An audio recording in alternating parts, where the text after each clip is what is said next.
Bienvenue sur le podcast Un lecteur amélioré. Je suis Stella Marie, créatrice de contenu littéraire. Et à travers ce podcast, je souhaite mettre en avant des acteurs et actrices du monde littéraire dont les profils ne sont pas conformes aux normes sociétales. Aujourd'hui, j'accueille Yasmine, autrice et bookstagrammeuse. Bonjour Yasmine. Bonjour, merci pour l'invitation. De rien, merci à toi d'avoir accepté. Est-ce que tu peux te présenter pour les auditeurs et auditrices qui nous écoutent, s'il te plaît? Oui, du coup, je suis Yasmine Zuvel, l'autrice d'un premier roman de fantasy jeunesse qui s'appelle Sirène et l'oiseau maudit, paru chez Rajo en février 2020. Et aussi, j'ai en fait du coup un essai aussi dans une revue sur l'afrofuturisme et bientôt des nouvelles apparaissent. Et voilà. Après, bookstagrammeuse, ça me Oui, vient je on en oui, parlera. ouais, j'ai vu sur ton compte que tu avais commencé par des chroniques, mais peut-être que ce ne sera pas la finalité. En fait, je me considère pas comme une créatrice de contenu, et, mais il fallait quand même maintenant avoir une présence un peu en ligne pour défendre son travail. C'est presque obligatoire maintenant, même si quand on étudie de manière traditionnelle, la maison d'édition fait beaucoup au niveau communication, mais c'est bien du coup d'avoir quelque chose à soi. Enfin, du coup, moi j'ai mon site internet, mais aussi du coup Instagram. Et comme je n'étais pas très familière des réseaux sociaux, moi j'ai pas une très bonne relation au réseau, je me suis dit qu'est-ce que je pourrais faire qui ne serait pas en fait du forcé. Tu vois, je ne voyais pas faire des vidéos en dansant ou quoi que ce soit. Oui, Ce que j'aime lire, j'aime parler de livres. Et ça me fait plaisir en fait. Donc, du coup, j'ai commencé comme ça et j'aime bien aussi chroniquer en story, effectivement. Mais je considère ça plutôt comme une façon d'avoir une présence en ligne et de parler de mon travail et de moi en faisant plaisir parce que finalement, j'ai découvert énormément de choses sur Instagram. Enfin, je pensais pas autant m'y plaire. J'ai testé, je me suis dit, bon, allez, vas-y, j'y vais. Et c'est important aussi pour moi de montrer ma tête, en fait, en plus de mon nom. Et au final, ouais, j'ai pris goût. Enfin, j'ai une communauté, enfin, je sais pas comment, enfin, d'autres férus de livres et d'imaginaire ou de réflexion. Donc, en fait, je me considère pas du coup comme Instagram. J'ai un compte Instagram. ouais, c'est plus, comment dire, tu t'identifies plus en tant qu'autrice et tu as commencé par faire des chroniques du coup pour te créer un peu un public, c'est ça, avant d'introduire. Pas vraiment, en fait, j'ai commencé par une présentation quand j'ai été marraine du coup du concours de Bébé, du coup pour avoir une présence en ligne. Et ensuite, je savais que pour défendre mon roman et puis même parler de mes actualités et tout, ce serait intéressant. Mais quand du coup j'ai commencé sur Instagram, effectivement, il y avait beaucoup d'auteurs qui avaient aussi une présence sur ce réseau, mais qui donnaient des conseils d'écriture, qui parlaient beaucoup d'écriture. Et moi, je me sentais pas du tout de faire ça. Euh, alors, j'adore lire sur la théorie narrative, la dramaturgie. J'ai beaucoup d'ouvrages, mais je vais pas forcément chercher ces conseils sur Internet ou sur Instagram. Et ça m'aurait pas fait plaisir. Du coup, je me suis dit, comme tu disais, qu'est-ce qui me plaît, c'est lire. Qu'est-ce qui me plairait, c'est partager autour de mes lectures parce que c'est pas beaucoup de monde avec qui partager cette passion-là. Du coup, ça s'est fait un peu tout seul, tu vois. Enfin, c'est tout. Voilà, c'est vraiment, Ok, qu'est-ce que je peux poster? J'aime bien ça, alors je vais faire ça. Et, oui, ok. à la base, c'était quand même pour avoir un compte d'autrice et de me parler de mes passions. Et il se trouve que ma première passion, c'est la lecture. Donc, Oui, oui, ça allait bien les deux du coup. voilà. Du coup, avant de parler de ton activité d'autrice, on peut peut-être parler de lecture. Du coup, est-ce que c'est quelque chose qui a toujours fait partie de ta vie? Euh, oui, j'ai envie de dire. J'ai, déjà, je me souviens, j'avais toujours voulu lire très tôt. Et donc dans mon enfance, c'est vrai que j'ai passé beaucoup de temps du coup, chez mes grands-parents du côté maternel et la bibliothèque de mon grand-père était remplie de livres. Alors je disais mais vraiment tout n'importe quoi, des trucs pas de mon âge d'ailleurs, mais de, de San Antonio, enfin, mais vraiment des séries par enfin, n'importe quoi, tout ce qui me tombait par la main, enfin, sous la main, pardon, je lisais. Et, et c'est aussi grâce à ma documentaliste en fait, du collège aussi, qui avait un club lecture et qui m'avait en fait bien conseillé. J'ai commencé en fait enfin, j'ai découvert l'imaginaire à partir de là en sixième. Et là, j'ai plus arrêté. Enfin, après, forcément, il y a des périodes avec les études. J'ai passé du coup la PACES à la première année de médecine. Donc, c'est clair que là, je lisais pas beaucoup, mais j'ai toujours adoré lire pour du coup m'échapper, m'évader et aussi m'instruire. Enfin, j'ai beaucoup de choses en, en moi, sachant que j'ai pas fait d'études littéraires. Mais oui, aussi loin que je m'en souvienne, j'ai toujours aimé les histoires, et pas forcément les histoires écrites. Donc, oui, je lisais beaucoup, mais ma grand-mère, par exemple, elle ne savait pas lire, hein, elle était analphabète, mais elle racontait aussi. Ça n'empêchait pas du coup enfin, de nous raconter des histoires, et ma mère aussi nous disait des histoires quand elle n'inventait pas. Mm. Ça a toujours fait partie de mon caractère. Ouais, il y a la lecture audio et même les histoires audio. Ça, bah, du coup, c'est quand même un cycle en fait. Ça revient même maintenant aujourd'hui. C'est quelque chose qu'on retrouve. Oui, Euh, les livres audio. Alors moi, mm. j'avoue que j'ai essayé plusieurs fois, hein, surtout là, avec mon bras, quand j'ai un problème de bras, je peux pas porter, en fait, c'était Ah, horrible, je d'accord. peux pas porter un livre. Du coup, je me suis dit que j'allais essayer les livres audio, mais C'est vrai. je m'endors au bout de 3 fois. Moi, il faut que Bon, après, moi, alors que j'adore les podcasts. pardon? Alors que j'adore les podcasts. Ah, bah, tu vois, Ouais, peut-être plus vivant parce que tu as deux personnes qui parlent. peut-être, je sais pas, autant les podcasts, je Ouais. m'endors pas, j'adore ça. Autant les livres audio, j'ai essayé plusieurs fois. Mm. Et J'avais pas vu. vas-y, pas de souci. Et du coup, ton genre de prédilection, c'est l'imaginaire, c'est ça? Tu Euh, as commencé alors, par quoi? en imaginaire, Ouais. alors moi, le livre, du coup, que je cite tout le temps et qui restera un de mes livres préférés, du coup, c'est La rivière à l'envers de Jean-Claude Morevin. Et j'ai adoré. Et c'est là que j'ai commencé en fait, à découvrir enfin, les genres de l'imaginaire. Donc là, c'était de la fantaisie. Et où j'ai du coup commencé à bouffer de la fantaisie. Et après, bon, du coup, j'ai eu des choses de plus enfin, dans l'imaginaire de manière plus globale, hein, de la science-fiction, du fantastique. Mais c'est vrai que j'ai toujours une préférence pour la fantaisie, même si plus âgée, du coup, je me suis pas mal éloignée en fait des genres de l'imaginaire parce que je ne me retrouvais plus. Et, mais en fait, ça m'a permis de découvrir autre chose. Donc, en fait, j'ai pu lire beaucoup de littérature générale, des classiques, des essais. J'ai l'impression de tourner un petit peu en rond, en fait. Mm. Alors, à l'époque, il n'y avait pas Instagram. Moi, c'est vrai que je regardais des blogs enfin, qui communiquaient des livres, mais pas tant.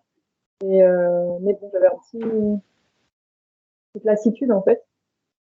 Et maintenant, je comprends pourquoi. Pourquoi les sujets tournent en rond, en fait, je voyais les mêmes choses. Et du coup, j'ai redécouvert l'imaginaire plus tard et c'est comme ça que j'ai su aussi ce que je voulais en faire. Mm. Et je découvre en fait qu'il y a une multitude de possibilités, que c'est vraiment des genres inépuisables. Et voilà. Mais je regrette pas du coup de m'être éloignée parce que si c'est bien du coup de lire dans le genre dans lequel on écrit. Enfin, mais moi, du coup, maintenant, j'aime lire de tout, même si effectivement, je suis plus imaginaire. Mais ça m'a servi à être un peu plus polyvalente dans l'écriture, pardon, dans mes lectures. Mm. Ouais, et puis t'as pris du recul hein, sur ce que tu lisais. Mm. Exactement. Ouais, c'est vrai que moi aussi, enfin, mon genre de prédilection, c'est aussi l'imaginaire. Enfin, on va dire la fantaisie, fantaisie et fantastique. Mais enfin, j'avais un peu l'impression de pas lire des livres qui me correspondaient et que j'aimais vraiment à 100%. Du coup, je me suis un peu éloignée et j'ai lu du contemporain. Et après, je suis revenue vers la fantaisie, mais enfin, j'essaye à petite dose, quoi. Ouais. Oui, moi, du coup, je garde, c'est vrai que j'essaie de pas, en fait, j'enchaîne pas, il y a des livres du même genre, en général, j'essaie de varier, et puis même, dans la fantasy, il y a beaucoup, enfin, c'est assez large, quoi, mais, je sais pas, par exemple, j'aurais lu un livre, plutôt steampunk, ou plutôt, j'en sais rien, la personne est un peu Figaro, ça peut changer de thème même dans l'imaginaire, en fait, c'est super vaste. Et en général, j'essaie d'intercaler de la non-fiction, de la littérature blanche, etc. Que ce soit, comme je disais, pour construire moi en tant que personne, mais aussi pour pas se lasser. Et puis, des fois, t'as un peu les pètes à lire un super livre avec tel thème, et puis t'en as un deuxième juste après avec la même chose, mais un peu moins bien. Et ça Ouais, voilà. t'es déçu. Exactement, c'est important le contraste. Puis tu compares aussi les livres. Quand Oui, voilà, c'est pour ça tu que te mets à comparer. voilà, sauter d'un genre à l'autre, d'une tranche d'âge à l'autre. Notamment, j'aime beaucoup bien la jeunesse. Alors, des fois, j'alterne jeunesse, adulte. Ou à différents types aussi enfin, plus par exemple de graphique, tu vois, j'ai lu pas mal de mangas, de BD, Ouais, de varier un petit peu. Et du coup, tu as mentionné tes études de PACES. C'est la période où tu as moins lu, c'est ça, dans ta vie? Oui. Est-ce que tu peux expliciter un petit peu ton parcours scolaire, s'il te plaît? Alors, donc, j'étais en seconde générale. J'ai passé du coup avant c'était les filières, du coup les filières scientifiques. Malgré quelques réticences de ma prof principale qui n'était pas justifiée d'ailleurs, parce que j'ai eu mon bac avec je suis rentrée, du coup j'ai demandé donc à rentrer en PACES. Donc la PACES c'est quoi? C'est la première année de cauchemar et de souffrance. Donc c'est une première année commune des études de santé en fait qui est en concours et qui permet du coup de rentrer dans différentes facs ou écoles. Si on veut faire médecine, dentaire, pharmacie, kiné, ou sage-femme. Et du coup, c'est un concours qui est extrêmement difficile. Parce que du coup, il y a ce qu'on appelle une numerologie, donc il n'y a pas beaucoup de gens pris. Il y a des places et voilà, il y a un classement. Okay. Et voilà, il y a un nombre de places pour chaque profession. Tous les ans, ça change. Et aussi, une chose qui est difficile, c'est que la fac, du coup, t'es un peu. Enfin, voilà, t'es laissé. T'es libre à toi-même. Voilà, abandonné dans la foule. Avec 1500, 2000 autres personnes, et des grands cours en amphi, ça n'a rien à voir avec le ciel, donc ça peut être un peu choquant quand on ne sait pas travailler seul ou s'organiser, mais du coup, ça forge une certaine discipline et ça apprend aussi à, comme c'est un concours, moi j'ai appris que les gens pouvaient beaucoup parler, mais que derrière, pas forcément. Donc, les résultats à la fin, tu fais, mais en fait, voilà, du coup, j'ai fait ça, et c'est comme ça qu'en fait, j'ai pu en tirer en école de kiné. Donc, du coup, là, comme je disais, j'ai fait seconde générale, après j'ai fait première S, et après la première, j'ai fait de français, quoi, vraiment. Ensuite, du coup, la PACES, il n'y a pas de français, hein, c'est des biomathématiques, de la biomécanique. À la limite, il y a de l'éthique, mais bon, on demande de coucher des QCM et de remplir des trucs à trous, donc c'est pas vraiment ça. Et du coup, je suis rentrée en école, dans l'École nationale de kinésithérapie.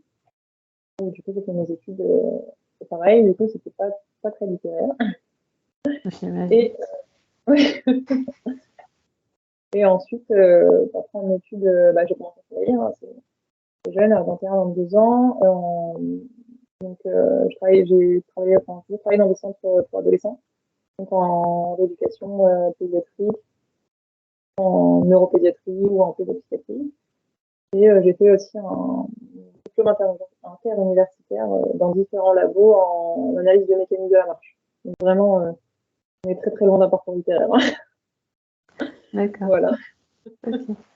Ah ouais, donc c'est assez riche. Et maintenant, tu exerces toujours ton activité de kiné, c'est ça? Alors, oui. Mais du coup, je me suis blessée avant l'été. C'était assez grave. Du coup, là, je ne travaille pas et je me remets tranquillement et je réfléchis à ce que je peux faire. Parce que, enfin, faut savoir que je ne connaissais pas du tout le milieu de l'édition avant de publier mon roman. Et c'est quand même. Donc là, on parlait de la communication, de l'Instagram, mais aussi les déplacements. Et puis ensuite, quand on a écrit un roman, on est un peu maso, donc on va en écrire un deuxième. Et on peut avoir aussi des propositions, etc. Donc ça prend beaucoup plus de temps que ce que tu je l'avais pensais. Hein. envisagé. Oui, parce qu'en fait, s'il n'y a pas que écrire, il y a vraiment du coup l'administratif, puis défendre ses romans en communiquant, en se déplaçant. Ensuite, défendre en fait ce statut d'auteur.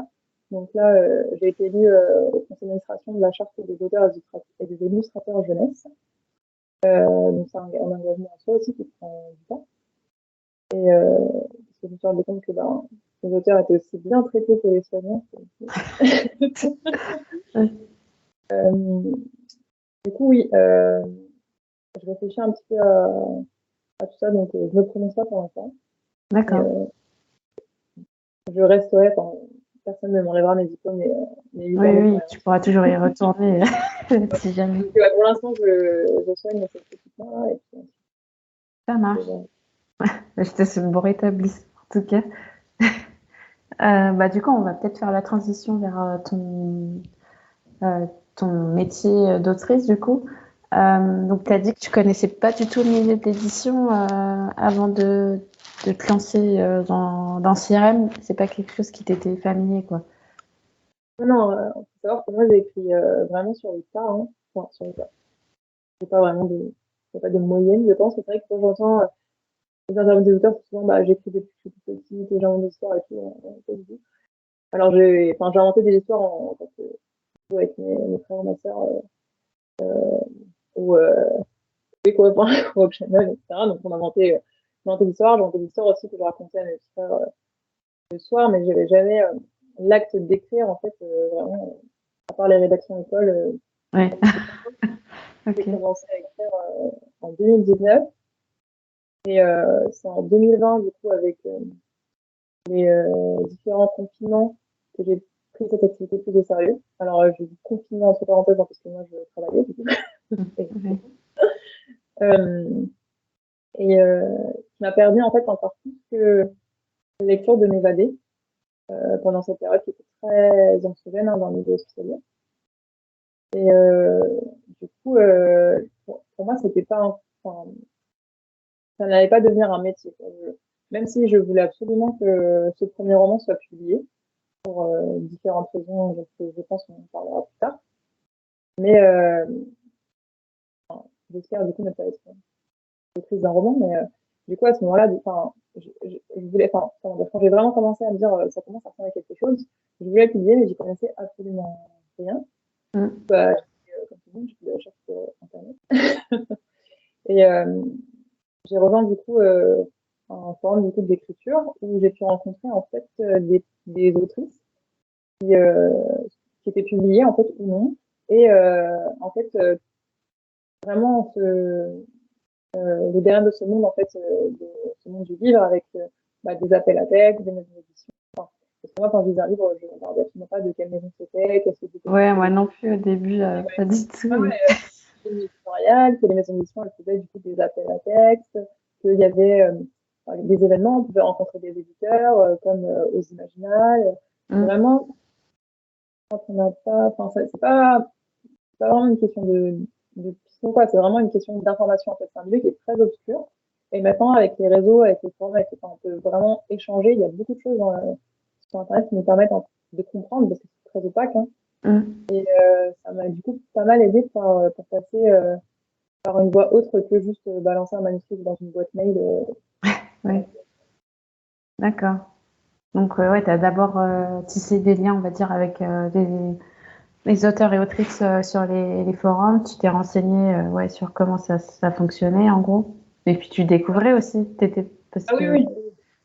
Au début, c'était plutôt pour tout ce qui était bêta lecture, parce que du coup, pour moi, Ouais. c'est un exercice qui est indispensable de lire les autres et de se faire relire. Et ensuite, c'est vrai qu'il y a des forums où c'était juste, je te lisais, tu me relisais, tu me disais, il n'y avait pas vraiment de relation qui allait plus Ah, loin d'accord. que ça. Ok, ça Et marche. ensuite, du coup, je suis allée ailleurs, et là, je me suis fait vraiment vraies amies autrices, avec qui je suis restée plusieurs années maintenant qu'on se côtoie, et j'espère que ça dure encore longtemps, et qu'on se détaille. Et du coup, c'est aussi grâce à elle que j'ai compris un peu les rouages du monde d'édition et grâce à elle aussi, dans le sens où elle m'a poussé à proposer mon roman et que j'avais une chance, c'était bien de s'auto-évaluer.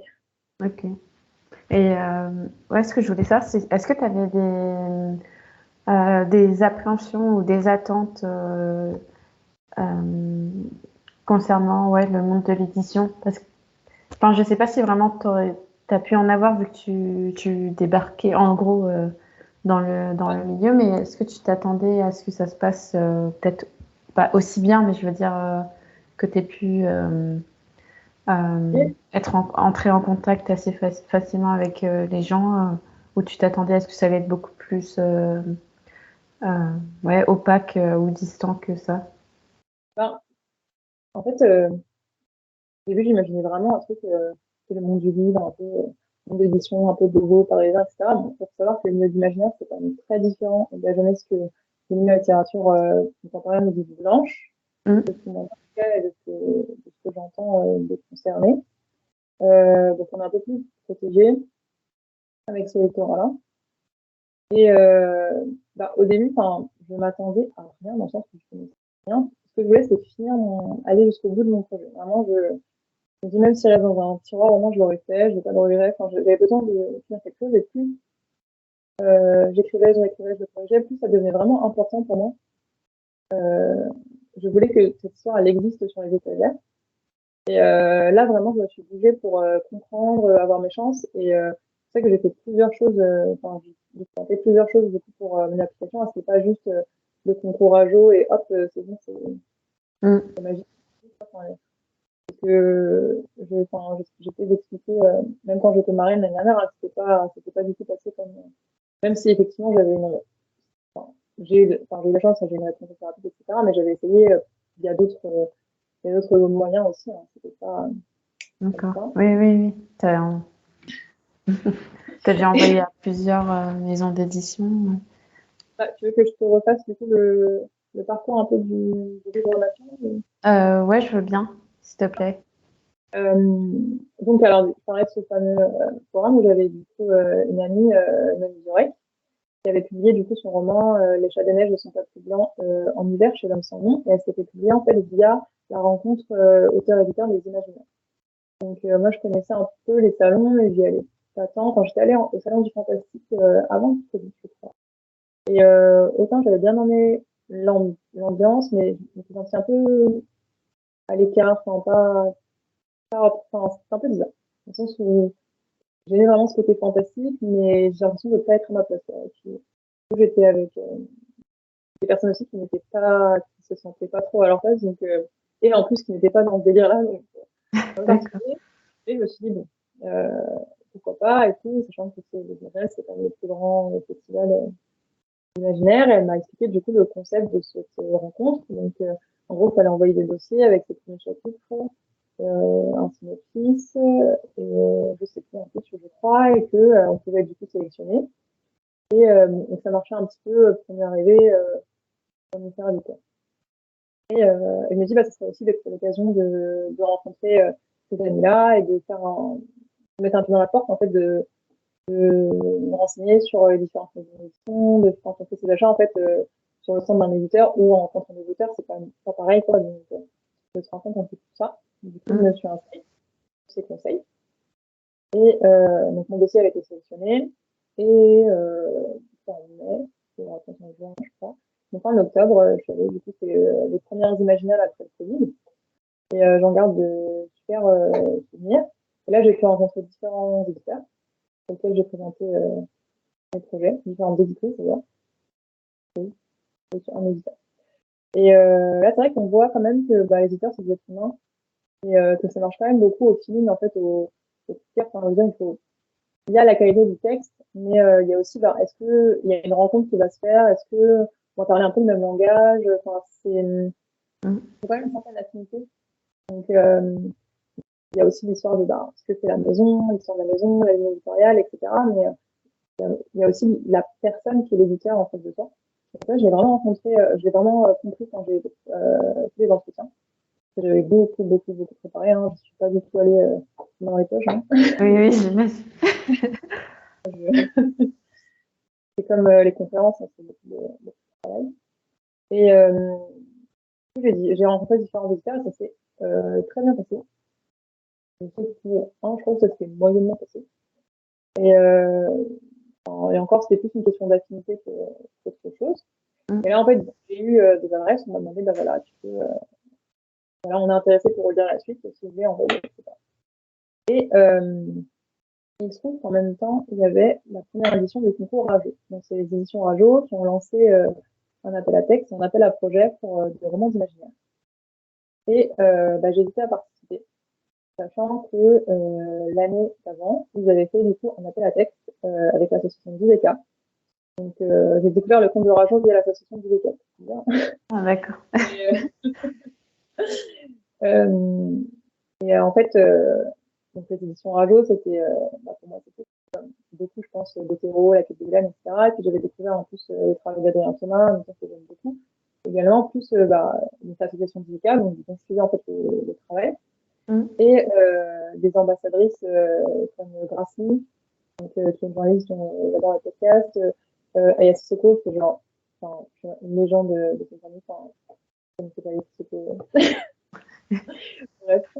Et alors, je connaissais pas encore Jennifer Fadjani, même si j'avais écouté quelques épisodes en fait, de son podcast, voilà, donc vraiment des ambassadrices, vraiment c'était incroyable, avec un thème pardon, sur l'identité. Donc j'avais envoyé ma nouvelle et j'avais pas eu de réponse, donc c'est vrai que ça m'avait un peu miné, j'étais là, surtout quand c'est un appel à texte justement qui vise des auteurs issus d'une minorité, alors pas forcément raciale, mais le thème était assez large, mais quand on parle d'identité, forcément, c'était assez bien tourné au niveau de l'intitulé de l'appel à texte.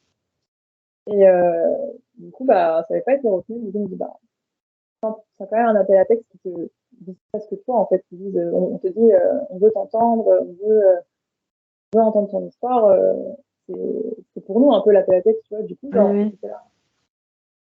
C'est pas mon style, ou, enfin, c'était imaginaire, donc, bêtement, j'avais un peu des réticences. Donc là, non, enfin. Et j'ai appris plus tard, en fait, que j'avais été dans les finalistes de ce concours, que c'était pas passé très loin. Et en fait, comme j'étais aux Imaginales avec mes deux amis, donc Mélanie Dorec et Alicia Vassinis aussi, qui avait pas lu mon roman, en fait, c'était la deadline, je me souviens, quand j'avais passé les entretiens. Après, il y avait la deadline de ce concours, et elles m'ont dit, mais vas-y, de toute façon, tu as un dossier qui est presque prêt avec des Imaginales, t'en fais, de toute façon, tu t'es engagé en rien. Maintenant, je vais rencontrer les éditeurs. J'ai fait bon, allez, donc à 22h, je sors de la deadline, j'envoie mon truc. Et il se trouve que donc j'ai été sélectionnée avec 25 autres personnes. Donc, du coup, ça ne veut pas dire publier. Hein. Ouais, c'est pas gagné, ouais. Ah ouais, c'était pas. Ça, c'est une volonté des éditions Rajo dans le sens où c'est pas un appel à texte qui veulent garder un texte qui publieront absolument avec un gagnant. Enfin, eux, ils voulaient vraiment rencontrer des primo-auteurs, des nouveaux auteurs, et leur donner un retour personnalisé sur le début du texte et leur faire même si tu n'es pas biaisé à ce concours, il va rencontrer des éditeurs, rencontrer des auteurs, avoir des conseils. Maintenant, il y a des masterclass. Et moi, je trouve ça plutôt ça, en fait, comme manière de réfléchir le concours par rapport aux trucs. Enfin, j'avais comparé ça à une Girl Game, où c'est un gagnant, c'est lui qui est forcément publié. Eux, si aucun des textes ne leur a plu et qu'il n'y a pas un coup de cœur, ils ne publient pas, et c'est pas grave. Enfin, vraiment, c'est pas une compétition. Enfin, faut pas le voir comme ça. Ouais. Je sais qu'il y a beaucoup de gens qui hésitent à participer parce que justement, on ne te promet pas une publication. Mais au contraire, moi, je trouve ça intéressant parce que tu as quand même 20 personnes qui peuvent bénéficier de ça. Même si, bon, effectivement, quand tu es pas sur Paris, il faut payer le déplacement, etc. Mais ça va même mettre un peu dans la porte, de comprendre ce que c'est que ce monde professionnel, hein, parce que, auteur, autrice, c'est un métier, et donc, j'avais participé à cette rencontre, donc dans les locaux de Babelio, parce que c'est un concours en partenariat avec Babelio. Et j'ai pu rencontrer donc Adrien Thomas. Donc j'étais très contente parce que, comme je disais, j'aime beaucoup son travail. Qui déjà m'a rassurée par rapport à ma façon de travailler. Parce que c'est vrai qu'on peut vite se comparer en écriture, alors que chaque écrivain a sa méthode, en fait. Et c'est vrai que c'est un peu le chaos, là. Et je ne fais pas de plan réflexe sur Instagram. On parlait tout à l'heure de Instagram. On voit beaucoup de conseils, enfin, énormément de conseils, et qui sont toujours souvent autour de la planification, Mm. de la préparation, ou de faire avec des méthodes très carrées. Et moi, je travaille pas du tout comme ça. Et de parler avec Adrien, ça m'avait vachement rassurée. Dans le sens où je me dis, bah, non, enfin, tu peux avoir une carrière, c'est quand même presque 10 ans qu'il écrit, il a beaucoup de romans derrière lui, et il ne peut pas faire de temps, il travaille comme ça. Il me dit, voilà, moi, je travaille comme ça. Et je connais, enfin, il me dit, je connais autant de méthodes de travail que d'écrire, en fait. Donc, d'avoir un avis professionnel comme ça rassure, parce que c'est vrai que Ouais, des fois, ça permet de déculpabiliser. oui, oui, oui, et de pas imiter la méthode de quelqu'un alors qu'on a la tienne, quoi. Et donc, ouais, d'entendre ça d'un professionnel, c'était très enrichissant. Et d'avoir des retours, du coup, sur mon premier chapitre, c'est aussi ce qu'il avait lu. Et ensuite, du coup, j'ai rencontré évidemment celui qui deviendra après mon éditeur. Et il m'avait bien accroché dans le sens où, en fait, Guilain, et même dans les corrections éditoriales, en fait, il a bien compris ce que je voulais dire par mon texte, mais même si de premier abord, on peut dire, bah, on va pas sur la même gardon, on va pas le même âge, on n'a pas le même genre, on n'a pas la même origine, mais pas du tout. Et finalement, on s'est très bien compris par rapport à ça. Mm. Et c'est assez vite. Même si j'avoue, j'avais eu peur, j'avais un peu des a priori, mais au final, pas du tout. Et même sur les corrections éditoriales, ça s'est vraiment super bien passé. Je suis très contente d'avoir pu travailler avec lui sur mon roman. Et c'est ce que je disais quand je parlais de rencontres, en fait. Et pareil, il m'a dit qu'il avait un coup de cœur sur mon dossier et que dès que j'avais fini, bah, j'enverrais la suite, enfin, le manuscrit complet. Donc ça, c'était début décembre. Alors, il se trouve que pendant cette période, j'ai déménagé et j'étais en fait en train de finir de corriger. Donc, après les retours de mes bêta lectrices, Mm. j'ai fini mon travail. Je suis assez perfectionniste et je suis pas très rapide, hein, faut le savoir. Donc, je finis ça. En plus, il y a les travaux dans mon appart, donc c'était chez mes parents, sur un bureau trouvé, c'était tous les comptes. Et ouais, ouais, et du coup, j'envoie ça. C'est la date d'anniversaire de mon père, c'est le 7 janvier. Donc, à peu près un mois plus tard, je me dis, voilà, bah, si vous vous souvenez de moi, j'ai tout fait corriger mon esprit, voilà. Et donc là, je me dis, bah, envoyé, c'est bon. Alors, ça fait bizarre hein, quand on travaille 2 ans sur un texte. Et ensuite, j'en avais profité pour faire d'autres envois pour du coup les éditeurs que j'avais rencontrés aux Imaginales. Ouais. Et pour moi, enfin, je me suis dit, bon, allez, publie. Alors moi, je suis d'une patience. Ah Je dis, oui. à quoi je suis patiente qu'avec mes patients. Bon, voilà. Et quand je réécris, j'adore écrire. Et sinon, vraiment, zéro, quoi.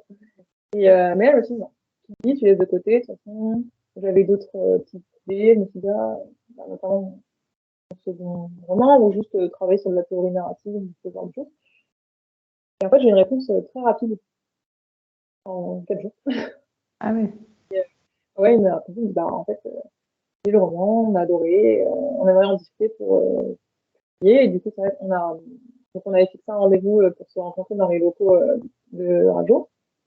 Donc, pareil, hein, c'est les trucs de NG qui dit souvent une maison d'édition, ça signe pas qu'un texte, ça signe aussi un auteur ou une autrice. Donc, il y a vraiment une collaboration et c'est vrai que c'est pas tout, hein, mais la personne derrière, quand c'est quand même quelqu'un avec qui tu vas travailler un texte pendant un an, enfin, si l'éditeur voit que tu vas te vexer pour en prendre un prix au moins de modification, si tu vois même en toi aussi en tant qu'auteur autrice, parce que c'est une collaboration, que Mm. en fait l'éditeur il a pas compris ce que tu voulais dire par ton texte, enfin, c'est Ouais, que s'il n'est pas capable comment dire, de s'attacher, on va dire, au texte et de oui, et pouvoir puis même apporter.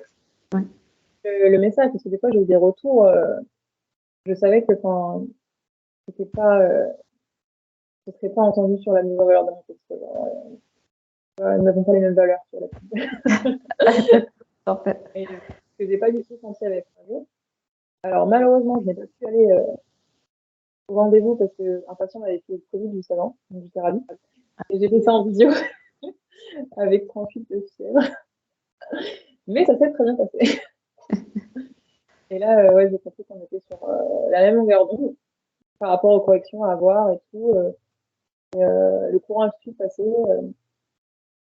Et Et voilà, du coup, j'ai décidé de signer avec le Rajo. Je ne regrette pas du tout. Ok. Donc, c'est le premier pas dans le monde de l'édition. Ah oui, c'est intéressant de voir les coulisses en gros, enfin le avant, comment dire, la période avant que tu commences vraiment à travailler avec l'éditeur, en fait, toute la recherche et toutes les démarches que la personne qui écrit va entreprendre pour défendre son texte. C'est hyper intéressant, je trouve. Et du coup, ouais. Tu as parlé des bêta lectrices. Est-ce que ça fait partie d'un passage obligatoire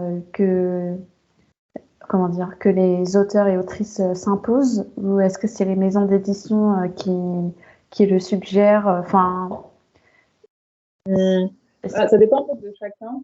Euh, je sais que, enfin, je connais des auteurs qui travaillent, des autrices qui travaillent sans bêta lecteur, hein, qui travaillent directement avec leurs éditeurs, mais ça dépend aussi de son stade du stade de sa carrière. Et du coup, je ne parler que pour moi, hein, mais vraiment que pour moi.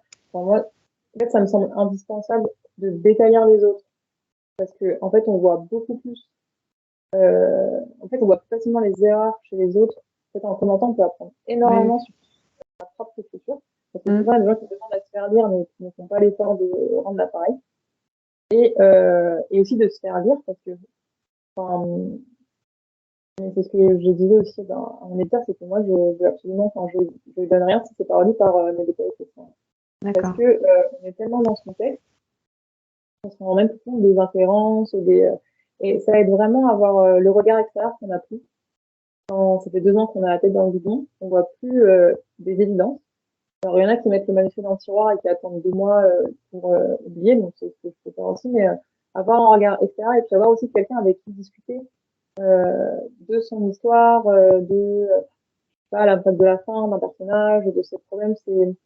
Pour moi, c'est pas solitaire l'écriture parce qu'il y a beaucoup d'échanges avec deux personnes qui partagent ce métier passion. Mm. Et pour moi, ouais, c'est comme ça qu'on avance en lisant les autres et en se lisant. Mais c'est pas, enfin, là, par exemple, pour mon deuxième roman, on m'a pas dit, quand on est sur le c'est moi qui ai dit, bah non, je veux que ça passe d'abord dans les mains de l'éditeur. Et on m'a dit, de toute façon, moi, plus le texte est propre, mieux ce sera, comme ça, plus on pourra avancer dessus. Donc, ça dépend des façons de travailler. Alors que, bah, je sais qu'il y a des personnes qui vont envoyer leur premier jet pour travailler tout de suite avec l'éditeur. Euh, D'accord. Ouais, ça dépend. dépend vraiment. C'est pas une règle, mais je, je pense, à mon humble avis, que quand on n'est pas encore du tout dans le circuit, c'est pratiquement indispensable. C'est pas tant de se faire bétalir, mais beaucoup de bétalir les autres. Moi, je sais que quand j'étais dans le premier forum, en fait, je bétalisais beaucoup. Et pour en fait analyser ce que disaient les autres, comment, enfin, euh, de voir ce qui ne fonctionne pas et ce qui fonctionne aussi. Enfin, D'accord. euh, Ouais, donc c'est plutôt nécessaire. Enfin, nécessaire. oui, C'est utile quand même. oui, pour apprendre, mais aussi pour, comment dire, comme je dirais, gars, de descendre dans mes pages. Dans le sens où, en fait, mon écrit, c'est pas parfait. Il n'y a pas de pureté du premier jet. Enfin, justement, il y a ce que j'ai compris aussi, c'est que bah, il faut retravailler, retravailler. Et en fait, d'avoir quelqu'un qui me dit, en fait, là, j'ai rien compris. Et en fait, là, il se passe quoi? Et en fait, elle est contente, machine, tu vois. Et d'avoir des retours en disant, mais comment ça, c'est pas parfait ce que j'ai écrit? Bah, en fait, non. Et ça permet d'apprendre un peu l'humilité, quoi, et de se remettre au travail. C'est pas, bon, c'est un art comme un autre, dans le sens où, bah, en fait, c'est une grosse part de travail, quoi. C'est pas du talent Oui, oui. Ok. et de la chance. C'est du travail et de l'écriture. Mm. On D'accord. voit ensuite Ça marche. Et ouais, du coup, qu'est-ce qui t'a donné envie d'aller d'écrire CRM et l'oiseau maudit, dans le sens où c'est quand même le premier roman jeunesse euh, nord-africain depuis. Enfin, je sais pas s'il y en a déjà eu un en France, mais franchement, de ce que j'ai pu voir, Mmh. T'avais... Est-ce que tu avais une certaine pression, entre guillemets, de publier, d'être la première à faire ça ou... Et oui, oui. Alors là, je me souviens, je crois que c'était sur Instagram où j'ai changé des messages avec Adrien Thomas, j'étais sur mon épreuve non corrigée, donc c'est une épreuve qu'on nous donne, on doit relire, enfin, c'est vraiment la version un peu presque définitive du roman, tu vois. Et j'étais là, et en fait, si c'est pourri, mais genre, il n'y aura plus aucun, je veux dire, aucun arabe, aucun nord-africain qui va se faire publier après moi, parce que si ça se vend pas, si ça merde, je vais gâcher les chances de tout le monde.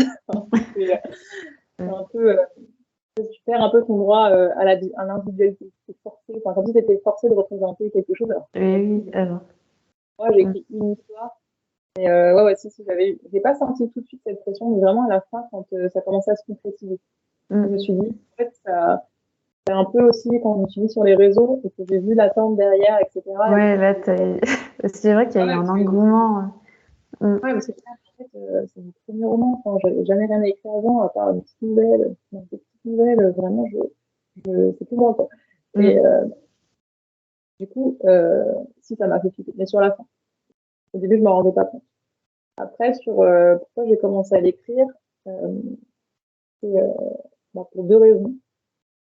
Euh, donc, l'anxiété suite à notre super virus qui nous a tous touchés en 2020. Donc, je travaillais à l'hôpital dans ce là, c'est assez dur. Hein, enfin, comment dire, on était dans un. On s'en souvient pas trop maintenant, enfin, on a un peu oublié, mais on était dans l'ignorance en fait, et constante. Tous les jours, il y avait de nouvelles recommandations, de nouvelles choses, de nouvelles. Enfin, c'est extrêmement anxiogène. Et je sens qu'à cette heure-là, j'arrivais tout le temps à lire. Et du coup, c'est là que je me suis mis, genre, je me suis plongée en fait dans mes récits, enfin, et dans ce récit que j'avais commencé. Et, et ensuite, par colère en fait, parce que comme je te le disais, j'ai vu beaucoup d'imaginaire que jeune. Ce que j'avais dit d'ailleurs avec là aussi, hein, c'est que je m'en suis éloignée. Et j'ai pu lire d'autres choses, me renseigner sur divers sujets, notamment celui des discriminations raciales ou sociales, etc. Des questions de représentation, en même temps, c'est un peu tout à dire. Et, et du coup, ça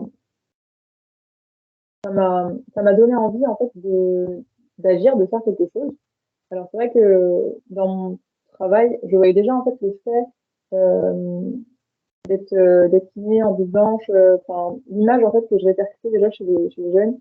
Euh, et même quand on a un bagage culturel commun, une religion commune, on peut se sentir un peu moins jugé, notamment, enfin, parce que on est industrie médicale, mais dans des contextes sociaux ou des contextes c'est un peu particuliers, ça joue énormément.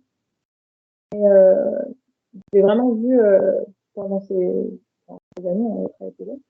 Et c'est ça aussi que je voulais déjà écrire de la jeunesse et de l'imaginaire parce que c'était de la fantaisie parce que c'était mon genre préféré. Et j'avais comme cette colère un peu de réparer quelque chose que j'avais pas eu et aussi ce besoin de montrer que cette identité, en fait, que mon bagage culturel était beau, qui était bien loin de tout ce qu'on voyait et ce qu'on renvoyait dans les médias en permanence. Enfin, moi, je me souviens, je parlais de l'école de kiné, donc je descendais à Charenton.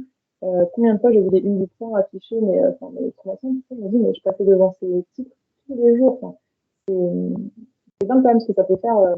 Ça laisse des séquelles. Ouais, on s'en rend pas compte. Et je me suis dit, en fait, enfin, si, quoi. Et du coup, j'avais envie de quelque chose de positif. Et tout à l'heure, par les différents médias, là-bas, faut savoir que, moi, je lis beaucoup de mangas, j'aime beaucoup le cinéma d'animation. Euh, que ce soit Ghibli ou non. Donc les jeunes aussi, ça, c'est toujours un truc sympa, les mangas, parce que ça m'a toujours permis d'accrocher avec les patients. Parce que, il suffit des fois de parler de Naruto, des Slayer, enfin. Et tout de suite, en fait, ça brise un peu la barrière de la blouse blanche, de l'âge. Franchement, en fait, c'est un peu loin de l'adolescence.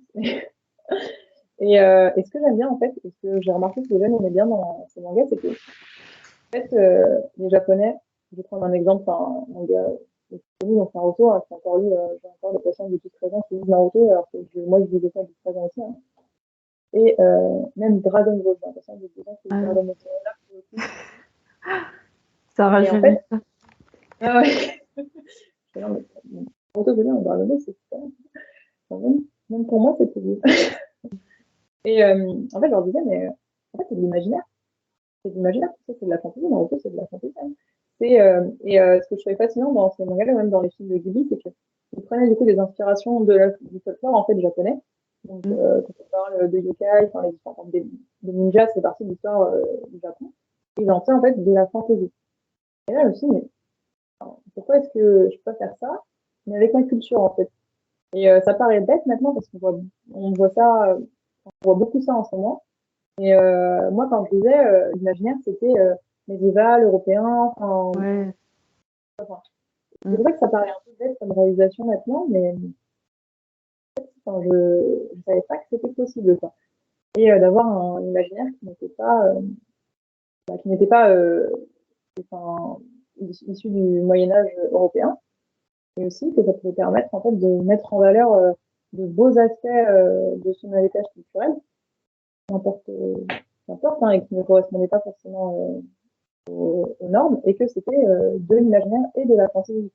Je dirais, mais ça, en fait, que souvent quand j'en parle, dans ils disent non, de toute façon, moi j'aime pas l'imaginaire, j'aime pas Harry Potter, Mm. j'aime pas j'aime bien Naruto. Bah oui, bah pareil en fait. Bah non, ça c'est des trucs de Babsou. Bah, enfin, bah, non. Et ouais, ça fait pas. Enfin, je me moque pas du coup parce que moi pareil, hein, ça fait pas penser. Et là, je me suis dit, bah en fait, ouais, j'ai envie d'écrire quelque chose où en fait, j'aurais été fière de le dire gamine, de le montrer, et de montrer en fait du coup la beauté de mon héritage culturel, des choses que je peux faire avec la langue française, dû au fait que bah, je parle aussi notre langue, de ces contes qu'on m'a racontés, mais en même temps, quelque chose de très franco-français parce que je suis née et j'ai grandi en France, donc les thématiques, euh, en fait, elles sont euh, liées à mes valeurs et mon enfance que j'ai eue en grandissant en tant que française. Donc, certes, le décor et les inspirations changent, mais le message, il est pour ici, quoi. Mm. Voilà, donc voilà. Entre le Covid et ces révélations, enfin, en fait, la question que je me pose, c'est pourquoi j'ai pas écrit plus tôt, c'est tout ça. Ouais, c'est ça. Tu te dis toujours pourquoi t'as pas commencé plus tôt, pourquoi t'as pas commencé à En vrai, t'intéresser. je sais pourquoi je n'ai pas écrit plus tôt, c'est un autre débat.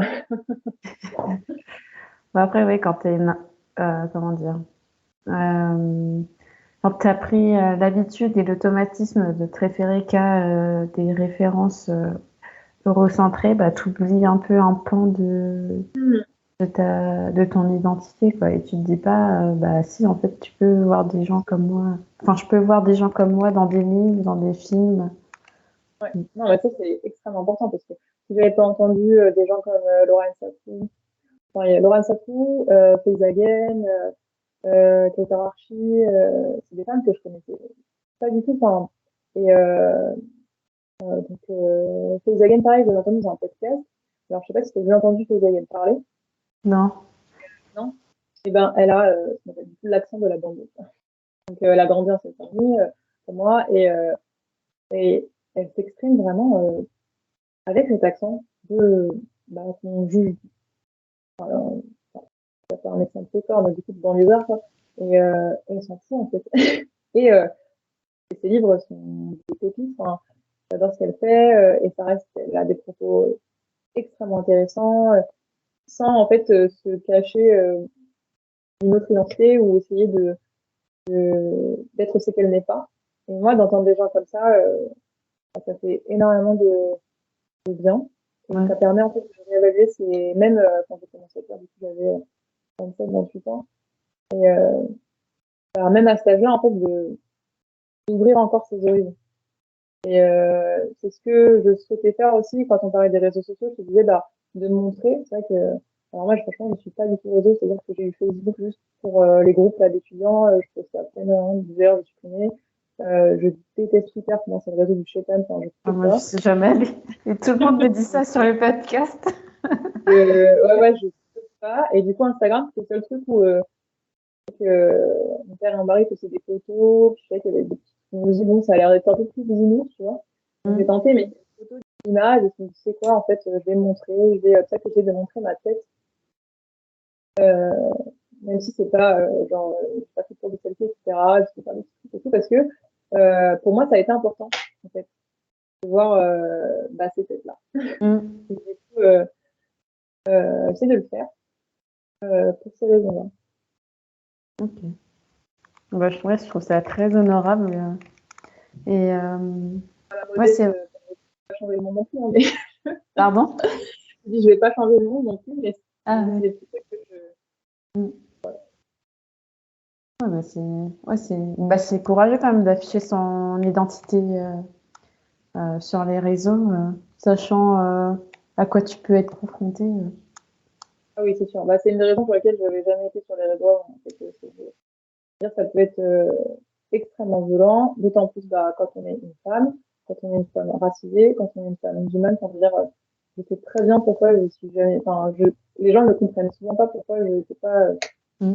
pas plus que ça sur les réseaux. Enfin, je veux dire, avant même d'écrire ou quoi, mais en fait, c'est pour ça, parce que euh, moi, j'ai été traumatisée par les hashtags Manel, les hashtags enfin, les Imekla, enfin, c'est des trucs, je veux dire, j'ai l'impression de constamment devoir te surveiller. Et même maintenant, enfin, je fais attention à ce que je dis sur les réseaux, je veux pas être écoutée, du coup, euh, forcément comme militante, alors que, bah, du coup, j'ai rejoint la conseil d'administration de ma charte, mais je veux pas que ça définisse mon identité, je veux pas, Mm. enfin, être dans la sauce, comme on dit, hein, parce que, en fait, ça arrive à, à plus, enfin, ça nous arrive plus à nous, Oui, oui, c'est ça. qu'à certaines personnes. On nous attend au Euh, tournant. Exactement, exactement. Il y a déjà cette injonction à l'exemplarité, cette notion aussi de représenter une communauté. Enfin, Mm. c'est une charge raciale qui est, enfin, moi, ça j'appelle beaucoup la charge raciale, qui est vraiment lourde à porter. Et on ne se rend pas forcément compte de ça quand on n'est pas concerné, mais c'est comme avec ce stress du premier roman. Enfin, comme je dis, je suis que moi avec toute une histoire, toute une identité. Et, du coup, le piège avec les réseaux, c'est que on peut tomber là-dedans, dans le sens où bah, si je me trompe, ou alors si je dis ça, ou alors si je montre ça. Et c'est vrai que je fais attention, mais en même temps, aussi de montrer quand même pas mal de choses aussi de ma vie personnelle, comme par exemple quand j'en Algérie ou quand j'ai fêté une fête de famille ou joyeuse. Enfin, mais le côté vraiment positif, tu vois. Parce que pour contrebalancer à chaque fois, Mm. euh, pas dans le souci de montrer ma vie, parce que, enfin, comme je disais, j'avais jamais de réseau avant, donc ça me passe au-dessus. Mais là, c'est vraiment une volonté de sans représenter quelque chose, défendre une cause particulière, mais juste de montrer que j'existe, qu'il y a d'autres choses qui se font, et que c'est possible du coup d'être plié et d'avoir un héritage commun ou des choses enfin, communes à la quoi, simplement. Euh, bah, du coup, on peut parler, avant de passer à tes projets en cours, on peut discuter du retour que tu as eu du coup suite à la publication de ton roman. Comment tu l'as perçu? Est-ce que tu as eu des retours du public, de tes éditeurs? Alors, ouais, j'ai eu de très très beaux retours, vraiment. Euh, comment dire, enfin, comme tu disais, quand tu es la première, enfin, c'est, comment dire, ça peut être, tu seras- bah, du coup, tu seras original dans le sens où, bah, je pense que personne n'avait fait ça avant, mais ça veut pas dire que tu vas faire quelque chose de bien, tu vois. Nouveau ne veut pas dire Mm. qualitatif. Et du coup, c'est vrai que c'est vrai que j'ai énormément écrit ce roman, enfin, ne serait-ce que pour la langue française et tout, je voulais absolument que on parlait de ce complexe d'infériorité, quand je suis littéraire, mes parents sont français, mes parents savent pas lire. Du coup, je voulais vraiment qu'au niveau de la langue, ce soit irréprochable. Je voulais pas qu'on puisse me reprocher que mon français était cassé, machin. Mm. Et, euh, et en fait, dans tous les retours, enfin même les commentaires négatifs que j'ai eu, j'ai jamais eu de remarques sur ma plume. Et ça, c'est vraiment une fierté. Enfin, Et je cite souvent, du coup, l'écrivain Capet-Dessine qui disait, le français, c'est un butin de guerre. Et je voulais vraiment percevoir comme ça. C'est un peu trop dans le sens où maintenant, j'aimerais m'autoriser à faire des choses plus simples, entre guillemets, sans complexer de cette langue qui ne m'appartiendrait pas. D'ailleurs, si vous pensez à l'essai de Kautararchi, je n'ai qu'une langue, ce n'est pas la mienne. Et donc, par rapport à ça, j'étais très fière, vraiment, parce que dans les autres retours, c'est sur l'histoire, et personnage, enfin, négatif, entre guillemets, ça me touche pas particulièrement, mais sur la langue, je savais que ça par contre, voilà. Et j'ai eu aucun retour de ce genre-là. Ou alors, que je t'ai publié juste parce que c'était original, quoi. Et ça, En fait, ouais. Mais ça, non, j'ai jamais eu. Le reste, quand je veux dire, je peux avoir aimé la fin, peut-être, machin, c'est pas qu'on voit. Alors ça, mais ça me passe au-dessus. Mais ces deux petits trucs, ouais, ça. Du coup, c'est un peu particulier au fait d'appartenir à une autre. Et après, les retours vraiment touchants et que j'espérais en fait avoir et qu'au final j'ai eu, mais en nombre, c'est comme je disais, avoir une sorte de fantaisie qui mettait en valeur notre héritage. Enfin, et d'être confrontée, j'ai des messages de maman, de jeunes filles, de jeunes garçons, enfin de beaucoup de personnes concernées nous, et qui étaient vraiment concernant nous aussi, d'origine nord-africaine ou nord-africaine, qui était extrêmement touchée en fait de voir ce roman et d'être surtout représenté de manière positive. Parce que en fait, vu qu'on n'est pas représenté, mais on est sur-représenté, au contraire. On parle énormément de l'immigration nord-africaine, des personnes qui vont en France. Non, enfin, on veut dire, on est toujours là. Et quand il n'y a pas de sujet, c'est nous qui le défendons. Du coup, d'avoir une histoire qui parle de cet héritage de manière positive. Et ça, c'est les retours qui m'ont le plus touché. C'est ceux que j'espérais le plus. En fait. Vraiment, voilà, j'avais peur des critiques sur la langue et j'attendais. J'étais là, est-ce que les gens sont fiers de cette histoire? Est-ce que ça va les toucher? Est-ce que ce côté-là, voilà. Et ouais, il n'y a pas plus beau que quelqu'un qui te dit, je me suis enfin vue dans Sirène. J'ai retrouvé des histoires ou des figures que je reconnaissais, ou tu sais, c'était des plats, puis des fois c'est des clins d'œil que cette fois tu peux comprendre, du coup tu as un petit peu ce côté pas secret entre l'auteur et toi, mais cette connivence j'ai ça aussi des fois. que tu n'avais jamais eu avant. Ouais.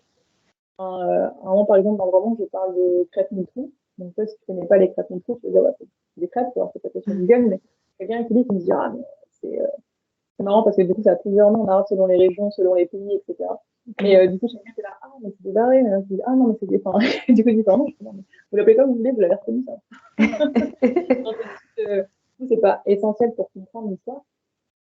C'est des petites particularités Oui, voilà. que seuls les gens qui ont déjà vécu ça.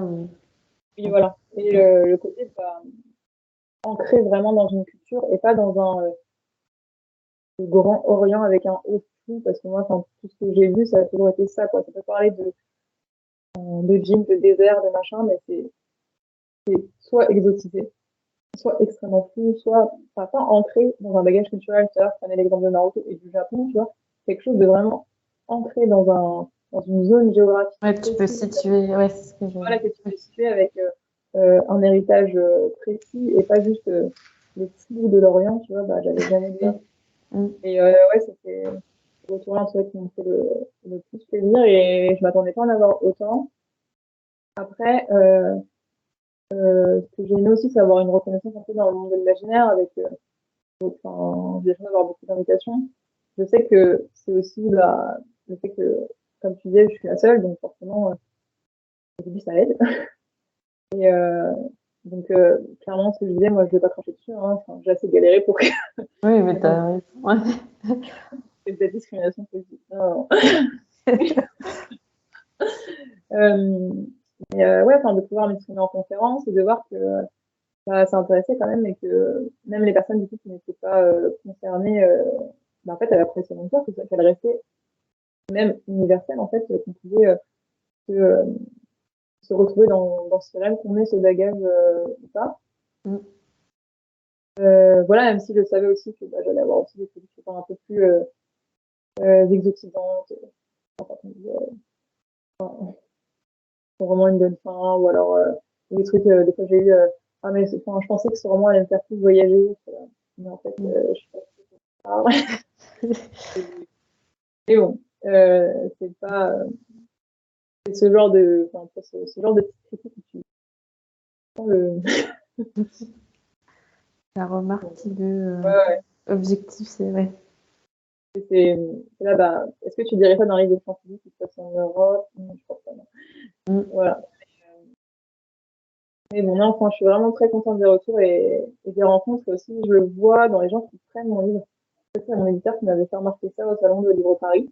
Et il me disait que, en fait, ma fille, elle ressemble pas à la fille de l'autre imaginaire. C'est-à-dire, tu vois, dans les scolaires, tu vois des jeunes garçons, maghrébins qui disent, je suis un petit garçon, du coup, qui disait, qui était fièrement venu me voir parce qu'il avait un t-shirt de manga, j'ai beaucoup de t-shirts de manga, d'anime. C'est ça, j'en ai mis, je crois. Et qui avait reconnu mon t-shirt, et du coup, c'était venu me parler, qui me disait, de toute façon, moi, je lis pas de livres, je suis là, enfin, je lis que des mangas, et puis, moi aussi, bah, c'est pas grave, tu vois, je commence à discuter, ça avait un peu surpris. Et, du coup, il a voulu, donc finalement, il a pris mon roman, il était revenu avec sa mère, de ce moment. Donc, femme voyait, enfin, femme qui porte, du coup, qui portait le fleur, j'aime pas le terme femme voyée, qui portait le fleur du festival, donc je l'avais reconnu. Et qui était très étonné qu'ils le prennent, en fait, c'est parce que, il était surtout dedans, il me disait, ouais, mais qu'est-ce que t'entends? Rien, je dis, bah ouais, mais du coup, ça parle de ça, et puis, bah oui, c'est ça, et tout. Ou alors, à Livre Paris, il y a une gamine qui est venue voir, elle me dit, ah, je savais pas que les Arabes, ils écrivaient des livres. Ah oui, Les enfants, en fait, c'est vrai que chez les enfants, tu te rends compte à quel point c'est des croyances qui sont ancrées, quoi. Mm. Et, comme je disais, du coup, dans les fils, hein, quand il y a fil, arrête tout parti, les gens qui se rapprochent de moi, enfin, c'est pas forcément des lecteurs d'imaginaire, ou des lecteurs tout court.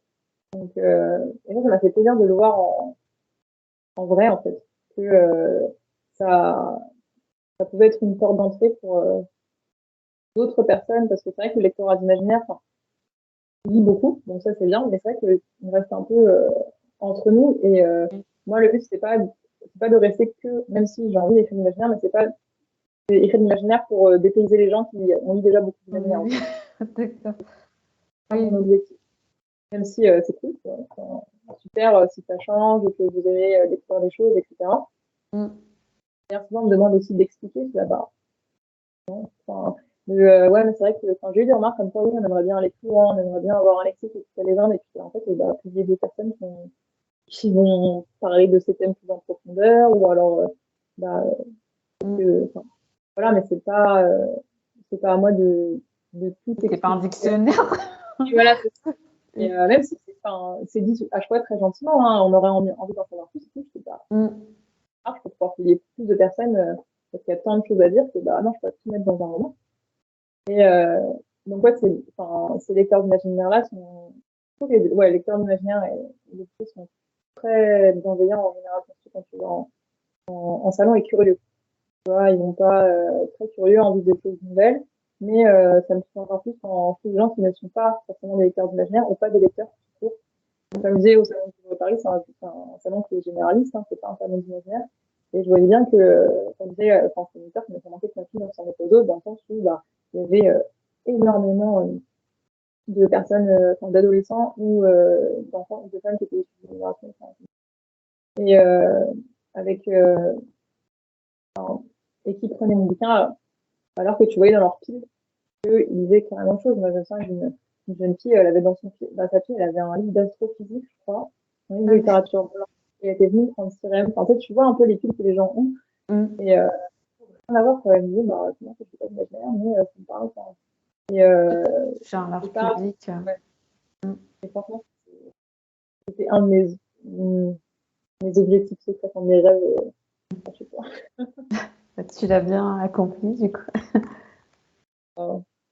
J'espère, et j'espère que ça continuera et que ça ira à d'autres choses. Adulte, ouais, surtout. Oui. On en veut plus des Oui, fantaisies comme ça. Et puis pas une fois dans l'année, après plus rien. C'est genre plus fréquemment. Oui. Et puis même plus d'auteurs, en fait, parce que Mm. moi, le but, c'est pas d'être le Pokémon festival, quoi. Quand les gens se sentent un peu moins seul et moins. Et que ça se voit aussi au niveau. Enfin, pour moi, quand ça se voit au niveau des auteurs, moi, ça se voit au niveau du lectorat et des gens qui viennent. Enfin, j'ai vu des gens venir en festival d'imaginaire qui avaient jamais mis les pieds et tout juste pour me voir et qui ont aimé, en fait. Mm. Je trouve ça vraiment top. Enfin, quand on me dit ça aussi, bah, écoute, je suis venue juste pour te voir, je ne connaissais pas du tout, pourtant j'aime bien l'imaginaire, mais comme moi, en fait, je me suis retrouvée un peu moi quand je me suis sentie un peu mal à l'aise, ça me ressemble beaucoup. Et bah, c'est pareil. Du coup, j'aimerais pouvoir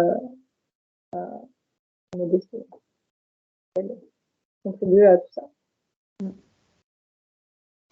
Ouais, c'est cool. Et, ouais, j'espère qu'il y aura plus de publications françaises, mais bon, on verra. Ouais, et pas que de la traduction, parce que Mm. ce que je disais aussi, c'est qu'en fait, on a beaucoup de traductions américaines. Du coup, tant mieux, parce que on va avoir comment dire, des mouvements qui vont nous arriver. Justement, j'avais parlé dans mon essai dans le magazine Zist sur l'afrofuturisme, du coup, de la place des diasporas nord-africaines dans l'afrofuturisme francophone, en disant que, bah, en fait, on va avoir des traductions, des mouvements qui vont venir d'outre-Atlantique, mais qu'en fait, on n'a pas du tout la même histoire que le fait. Et que ce soit au niveau des flux migratoires, d'histoire coloniale, elle n'est pas du tout la même, donc on n'a pas les mêmes thématiques. Donc pour moi, la traduction, ça ne Ça suffit résout pas pas à... le problème. Non, non, non, non, alors pas du tout. Enfin, quand tu lis un livre de Teichwagen ou un essai de Peter Archie, qui va parler justement de ces questions-là, et en fait, tu les retrouves pas du tout dans la littérature américaine parce qu'ils n'ont pas la même histoire que nous. Enfin, et, euh, et moi, je suis persuadée que l'imaginaire, c'est une super façon en fait, de parler par métaphore parce que enfin, je veux pas dire passer des messages, mais mettre le mot sur des choses, sur des questionnements, et des images en fait sur tout ça, notamment en jeunesse. Et, mais en fait, pour que ça fonctionne, eh ben, il faut pouvoir le comprendre ou l'avoir vécu et pas seulement traduire des choses de l'anglais, Mm. notamment de l'anglais américain. Parce que, encore, je trouve que en Grande-Bretagne, on va avoir des choses un peu plus en commun. Même si pareil, c'est pas la chose migratoire, mais l'histoire, il y a cette partie histoire coloniale en Britannique. Mais voilà, beaucoup plus d'auteurs francophones en imaginaire. C'est pour quand on a le droit à l'imaginaire. Et c'est ce que j'essaierai de défendre dans chacune de mes explications. Ouais, merci. Ouais, on va arriver à la fin du podcast. Est-ce que tu as des projets d'écriture en cours dont tu aimerais parler, hein, bien sûr. Oui. Alors, du coup, j'ai donc une nouvelle qui va sortir aux éditions Omiri, une nouvelle de steampunk, dans une anthologie, l'anthologie numéro 5. Donc le thème, c'est gastronomie, exploitation coloniale. Comme tu m'as parlé, comme musée d'imaginaire, ça permet de parler d'énormément de choses. Donc, dans cette nouvelle, justement, je parle de ce qu'il y a, en fait, c'est des mots, hein. Enfin, c'est des dentelles. Voilà, donc il va sortir à l'automne avec du coup, ces 4 nouvelles, donc je serai avec deux autres autrices en auteur. Ensuite, bah, je prépare le deuxième roman. Du coup, j'en parle pas trop, mais j'espère sortir l'année prochaine. Donc, j'ai pris un peu de retard avec la cause de notre santé, mais j'espère pouvoir y arriver. Donc là, qui ne sera pas la suite de Sirène, parce que j'ai beaucoup de questions. Non, non, parce que autant, du coup, ma nouvelle steampunk, elle se situe aussi dans un univers qui est inspiré, même si du steampunk, du coup, de la SF, inspiré de l'Afrique du Nord. Mon deuxième roman, non, parce que, voilà, pas parce que j'adore écrire sur mon héritage culturel et je continuerai à le faire, mais c'est pas, ça ne résume pas toute mon identité. C'est un long parcours de mes études et de mes expériences professionnelles, et du coup, ça aussi, ça fait partie de qui je suis. Mm. Euh, et en fait, c'est ce qui a nourri du coup le projet le deuxième roman. Je ne suis pas que ça, donc j'espère pouvoir proposer d'autres choses. Même si c'est parce que j'écris 3 romans sur cette unité d'inspiration nord-africaine que ça va être le troisième roman. Hein. On avait des centaines de romans sur l'Europe médiévale. Oui, Mais voilà, et on n'en a jamais assez. oui, voilà. Donc oui, je peux écrire d'autres choses complètement, mais je n'ai pas envie de le faire parce que j'ai d'autres choses à dire et ça ne résume pas toute mon identité. Donc voilà, donc, la nouvelle et puis un deuxième roman pour l'année prochaine. Et après d'autres choses dans les tuyaux, mais dont je parlerai plus tard. Ça marche, ouais, je comprends. Et ouais, j'aime bien poser aussi en dernier, est-ce que tu as une lecture marquante que tu as lue récemment? Oui, je peux répondre à cette question parce que j'avais peur de ne pas pouvoir répondre comme je disais avec mon bras, je ne pouvais pas porter de livre. Mais du coup, j'ai mon ami Noémie qui est mis avec une tonne de novella. Ah bah en fait, je vais là. Ah, ça va attraper. Donc ce qui est bien avec les novellas, c'est que c'est léger. Et du coup, j'ai pu relire. C'est vrai que je lisais beaucoup de petits mangas. Donc, du coup, c'est déjà apporté pour mon bras. Et là, genre le bonheur d'avoir. Alors, aucun maîtrise de mon manga, je suis pas sûre de dire. Mais de pouvoir relire du coup cette novella. Et en fait, j'ai eu un gros coup de cœur. Et du coup, je l'ai volé. C'est la mienne. La super amie, j'ai dit tu ne pars pas, je n'ai pas fini. Il reste avec moi. Et au final, j'ai eu un gros coup de cœur. Donc, c'est les éditions Unimi, ça s'appelle Malencontre. Et c'est du contemporain. Ce n'est pas de l'imaginaire. Et vraiment, j'ai beaucoup aimé. Alors, est-ce que un coup de cœur parce que j'étais dans une période où bah, je pouvais dire que ça, et pareil, on parlait de contraste et tout, ça se trouve, je vais dire depuis un moment, je vais dire bah c'est bien, mais c'est pas un coup de cœur. C'est très subjectif. Et là, on est sur le contemporain, c'est un roman choral. Du coup, on va entendre parler d'une assistante sociale. Et du coup, une réfugiée capverdienne à Paris qui est seule son fils. Et ensuite son fils. Du coup, on a 3 voix. Et en fait, j'aime beaucoup le roman choral, notamment quand ça parle de sujets un peu sociétaux comme ça, parce que la réalité, elle se compose pas d'une seule voix. C'est important d'avoir plusieurs facettes d'une même histoire. Et je trouve ça vraiment très bien écrit et très bien fait. En plus, c'est une centaine de pages. Pour ceux qui ont peur des gros bouquins, je sais qu'en imaginaire, on aime bien lire des gros pavés. Et en fait, en contemporain, c'est beaucoup plus court. Et là, il y a le format de novella qui revient un peu à la mode, que ce soit en imaginaire ou dans le reste, et je trouve ça vachement cool. Du coup, je suis très contente de Je ne connais pas du tout. qui m'a rencontré. Et je ne connaissais pas du tout les éditions Unimi, mais je vais suivre de près ce qui se passe dans la collection. Voilà. Merci pour ta recommandation livresque. Deuxième recommandation que je demande, quel invité verrais-tu sur ce podcast, toutes plateformes confondues? Bah moi, je verrais bien du coup une amie dont j'ai parlé, du coup Alicia Basnis, qui a publié d'ailleurs son premier roman en automne, et qui aurait beaucoup de choses à dire sur le lectorat, un lectorat minoré. Donc, j'en dis pas plus parce qu'il y a beaucoup de choses qui n'ont pas été annoncées, mais je pense que c'est un profil très intéressant. D'accord. Amie, certes, mais elle a beaucoup à dire sur les sujets qu'elle maîtrise. D'accord, bah, merci beaucoup. Ok. Et bah, dans un dernier temps, est-ce que tu veux rappeler aux auditeurs et auditrices où est-ce qu'on peut te retrouver? Ah oui. Alors, du coup, là, ce week-end, donc le 1er et 2 septembre, je serai au Festival du livre de Sichadel, donc à côté de la gare de Thionville. Ensuite, le 16 et 17, je serai au Festival Étrange. Pareil, c'est dans l'Est. Ah, Étrange. Ça, c'est pour septembre. Après, j'ai quelques dédicaces en librairie. Je mets en général mon site à jour pour tout ça. Et je serai au salon de Montreuil en fin d'année. Oh, d'accord. Du coup, c'était la documentaliste dont je t'ai parlé qui m'a mis le livre de Jean-Claude Morlevent entre les mains, qui m'en est la première fois là-bas. D'accord. Du coup, dédicacé là-bas, c'est puis Montreuil aussi, ça me tient à cœur comme salon parce que c'est 93. Oui, ben, c'est la première fois que je crois qu'on s'était vu. Oui, ouais, on s'est Ouais. rencontrés là-bas. Je devais rencontrer du coup l'équipe marketing et communication de Ravi. Ouais, c'est pour ça. Ouais, c'est ça que j'étais là-bas et pour aussi, mais ouais, c'était pour ça. Ok. Bah, écoute, Yasmine, c'était un plaisir d'échanger avec toi.